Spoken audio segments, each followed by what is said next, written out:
दोष है ये आपको कैसे मालूम पड़ेगा?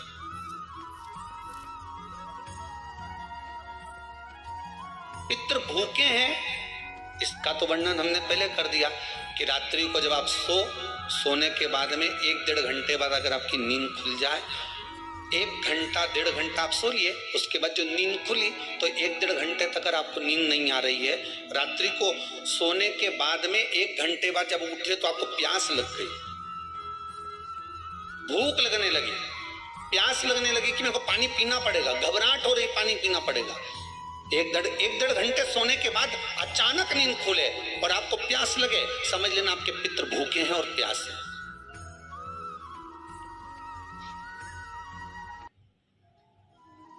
वो भूखे और प्यास है, उनको जल की जरूरत है।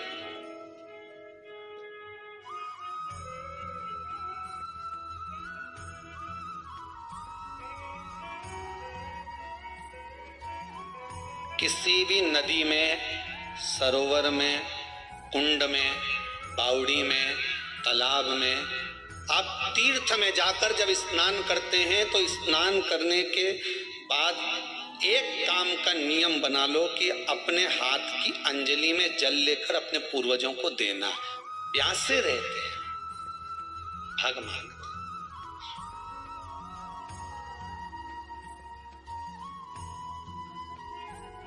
पद प्राप्त करना। 3 वृक्ष पितरों के तुल्य हैं। नैमिषारण्य की कथा में भी कहा था 3 वृक्ष पितरों के तुल्य हैं। पहला पीपल, दूसरा वट वृक्ष, तीसरा बेलपत्र का वृक्ष। ये पितरों के तुल्य हैं। अगर आपको रात्रि में नींद नहीं आ रही है, ऐसा लगता है कि रात्रि को 1 घंटा 1.5 घंटा सोने के बाद कुछ गलत गलत विचार आने लगते हैं, नींद सुबह 3 बजे तक 4 बजे तक नहीं आती, 4 बजे के बाद फिर नींद आती है, तो एक प्रैक्टिकल जरूर कर कर देखना। एक प्रैक्टिकल करने में क्या जाता है, प्रयास करने में क्या कुछ जाता है क्या? प्रैक्टिकल कर कर देखना कि कहीं सियोर वाला महाराज झूठ तो नहीं बोल रहा, तो प्रैक्टिकल करने में कुछ नहीं जाए। 1 लोटा पानी लो, उसमें थोड़ा सा कच्चा दूध डाल लीजिए, श्राद्ध पक्ष चल रहा है, बेलपत्री का पेड़ या पीपल का पेड़ या बट का पेड़, इन पेड़ के नीचे ले जाकर उस दूध को दोपहर में सुबह 10 बजे से लेकर 12 बजे के बीच में ले जाकर चढ़ा दीजिए। रात्रि को फिर ना आपको प्यास लगेगी ना भूख लगेगी, नींद एक बार लगी तो सुबह ही खुलेगी। प्रैक्टिकल करने में क्या जाता है? पानी डालने में तुम्हारा कुछ जाएगा? अरे बोलो तो सरी, हमें तो 10 रुपया का दूध जरूर उसमें, और तुम इतनी चतुर हो, इतना सारा दूध थोड़ी डालोगी, तो 2 चम्मच डालोगे। कहाँ तुम इतना डालने वाली हो?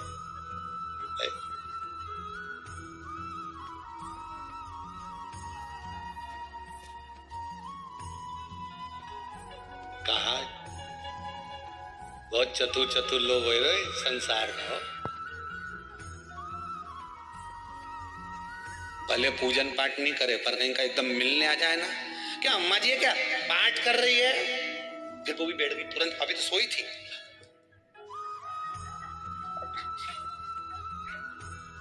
तुरंत क्या पंडित जी हैं क्या, उनसे थोड़ा काम है, अभी माला जप रहे हैं, मालूम पड़े पंडित जी तो आराम से सेव फल खा रहे थे। अब प्लेट सोफा के नीचे घुसे, तुरंत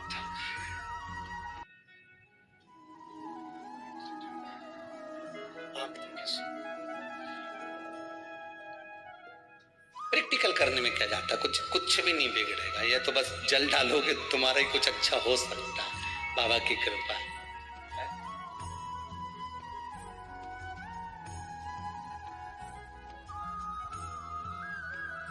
3 वृक्ष पितरों के तुल्य हैं।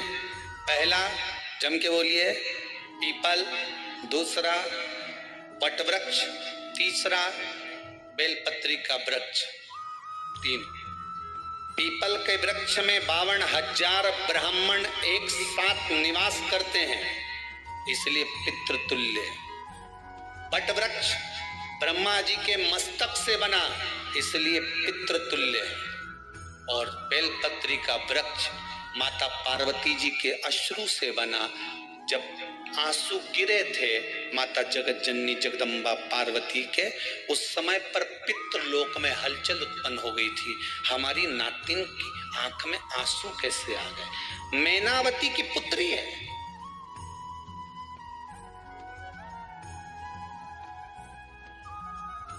पितरों की नातिन, इसकी अश्रु कैसे गिर गए? पार्वती जी ने कहा ये आंसू नहीं, मेरा पुण्य भाग प्रकट करती हूं बेलपत्री के रूप में। तो पितरों ने वर दिया था कि ये बेलपत्री का वृक्ष हमारा आशीर्वाद है, इसके नीचे अगर कोई दीप लगाता है, शिव को स्पर्श कर चढ़ाता है, उसके पितरों की शांति होगी। हम स्वयं उसको आशीर्वाद देने के लिए पधारे। बेलपत्र का वृक्ष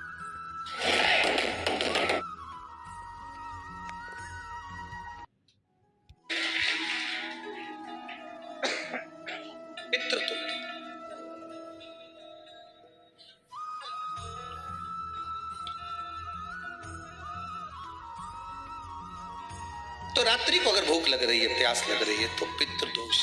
दूसरा पितृदोष का लक्षण बताया, घर में कोई शुभ कार्य ना हो, वंश की वृद्धि ना हो। 1 रुपये कमाओ, 1.25 रुपये खर्च हो रहे हैं, पैसा 10 जगह से कमाई आ रही है पर घर में टिक नहीं पा रही है, आया गया, पितृदोष।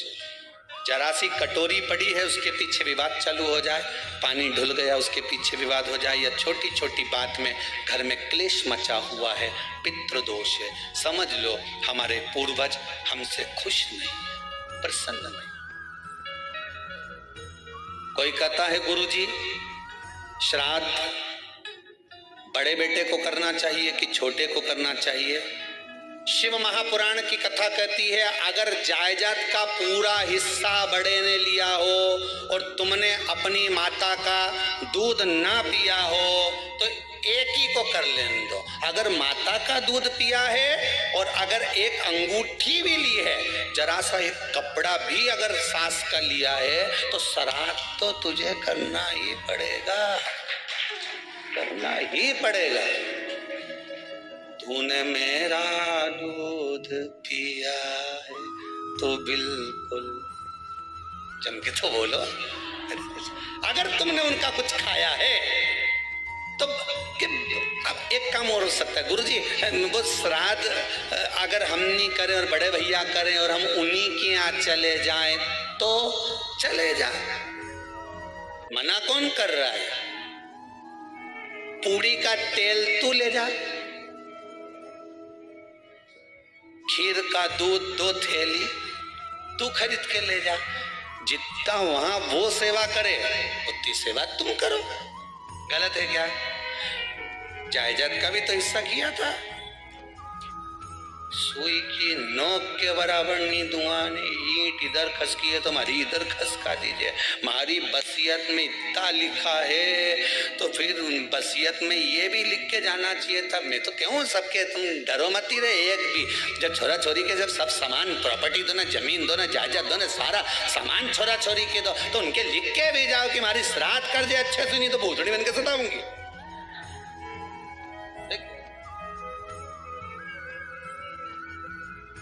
श्राद्ध करो। कितना दिया तुमको? बोलो, ईमानदारी से बोलना, कितना दिया? ढेरों। और एक बात बहुत अच्छे से कहूंगा, आप लोगों के जीवन में उतरे। अगर मायके में भाई, मायके में भाभी, मायके के लोग अगर आपके माँ बाप का श्राद्ध नहीं करते हैं तो बेटी भी अपने माता पिता का श्राद्ध कर सकती है। उसने भी दूध पिया है अपने माता पिता का, पर वो श्राद्ध का भोजन कौन कराएगा? बेटी का पुत्र हो, बेटी की पुत्री हो, वो कराए। और नाम वो नाना नानी का ले करे। अगर वो नहीं कर रहे हैं, वो नहीं संभालते, वो नहीं जानते, तो आप करो, वो करे।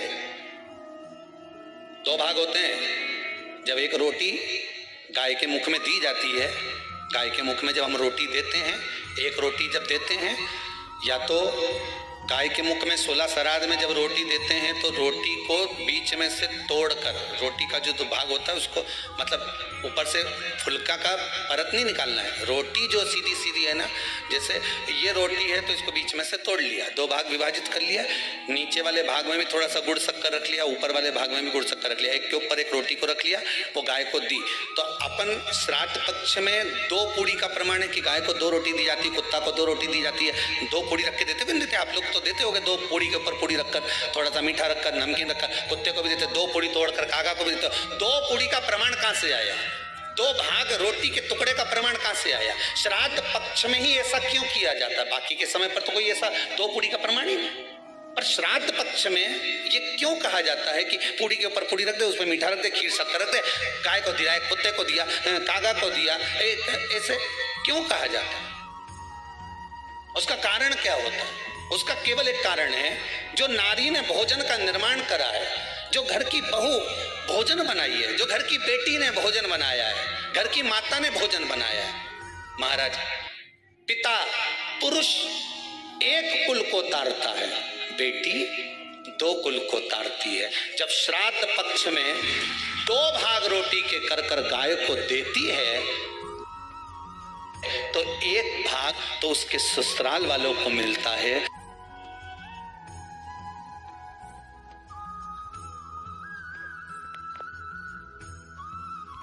ससुराल जब गया जी का पिंड होता है तो नाना नानी सबका स्मरण कराया जाता है। 2 भाग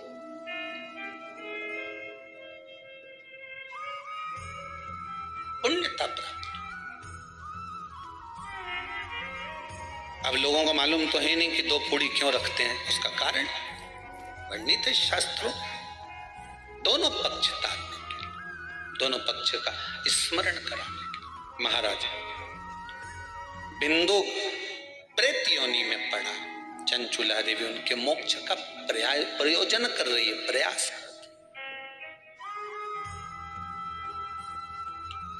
क्या करा जाए कि इनको मोक्ष मिल जाए? कहा शिव महापुराण की कथा। पार्वती मैया की सहेली बन गई और पार्वती मैया ने शिव महापुराण में प्रेत योनि से मुक्त होने के लिए कहा, तुम रुका जी क्या जाओ, देवऋषि नारद के पास जाओ। नारद जी ने तुमरुका जी के पास भेज दिया। क्यों? नारद जी जानते हैं मैं कथा नहीं कर सकता, मैं कथा सुन सकता हूं पर कह नहीं सकता, कहने के लिए मुझे बैठना पड़ेगा, सुनने के लिए हो सकता है कि मैं चले जाऊं, वापिस आकर बैठ जाऊं।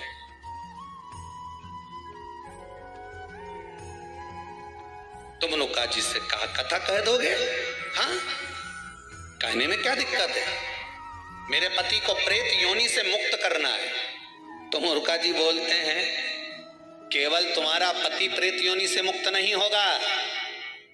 तुमरुका जी ने शिव महापुराण में कहा, सुनो चंचुला देवी, केवल एक व्यक्ति शिव पुराण से नहीं तरता, इस बिंदुक जैसे ना जाने कितने प्रेत इस वायुमंडल में घूम रहे होंगे, ना जाने कितने पितर, ना जाने कितने आहूत, ना जाने कितने वासुक इस वायुमंडल में घूम रहे होंगे।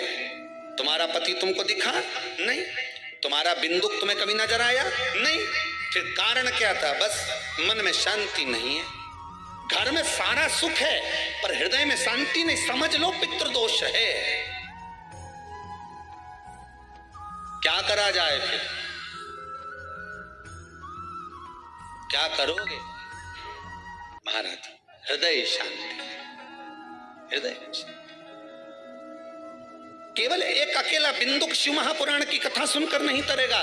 तुमरुका जी कहते हैं जिस समय पर मैं शिव महापुराण की कथा कहूंगा, सुनो चंचुला देवी, इस संसार के इस भूमंडल पर मृत्यु लोक में जितने भी जीव इस संसार सागर में भटक रहे होंगे, शिव महापुराण की कथा सुनकर वो भी तर जाएंगे। ये अकेली बिंदुक को तारने वाली नहीं है, इस मृत्यु लोक में जो विराजमान। आज भी नियम है महाराज, श्राद्ध का भोजन टेबल पर नहीं कराया जाता, श्राद्ध का भोजन ब्राह्मण को कुर्सी पर बिठाकर नहीं कराया जाता, श्राद्ध का भोजन किसी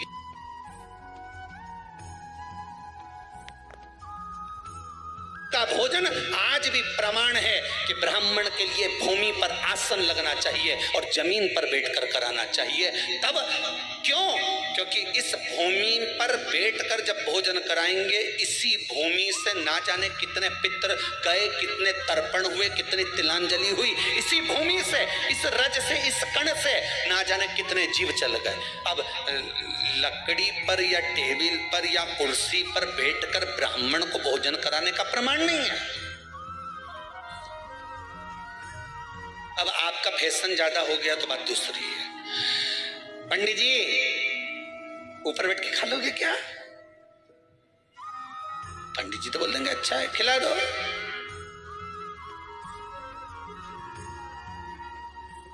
ऊपर बैठ के क्यों?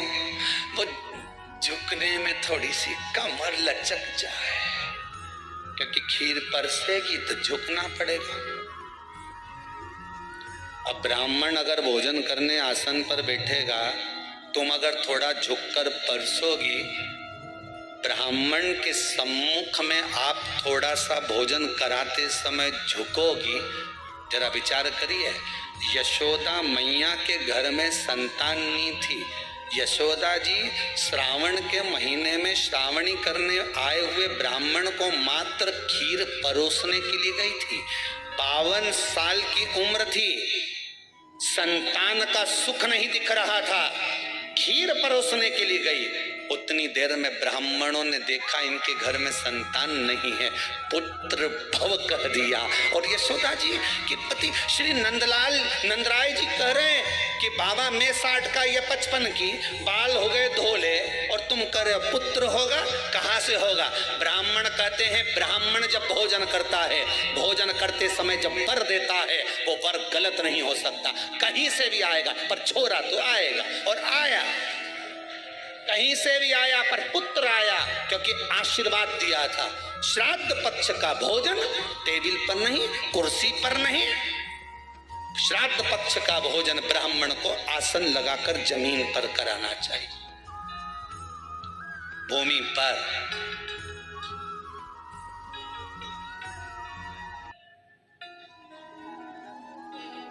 अब आजकल के ब्राह्मण भी थोड़े नीचे,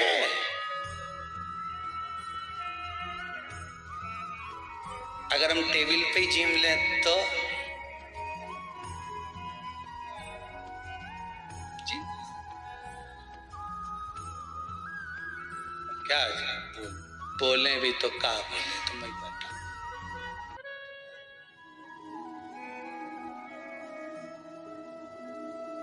थोड़ा सा भाग भूमि का हो महाराज। तर्पण तिलांजलि सब भूमि पर। हम तो जो जजमान हवन करने के लिए भी जो जजमान लोग नाम लिखाए हैं पितरों के लिए, तो हम उनको भी कहते हैं कि कुर्सी पर बैठकर आहुति छोड़ने से अच्छा है आप बैठो मनानी पर, पहले सबसे पहले भूमि पर 10 मिनट बैठो, पर बैठकर आहुति छोड़ो। उसके बाद भले आप स्टूल लगाओ, कुर्सी लगाओ, आपकी मर्जी, पर 10 मिनट 5 मिनट तो आप भूमि पर बैठो उन जीवों के लिए, उन जीवों के।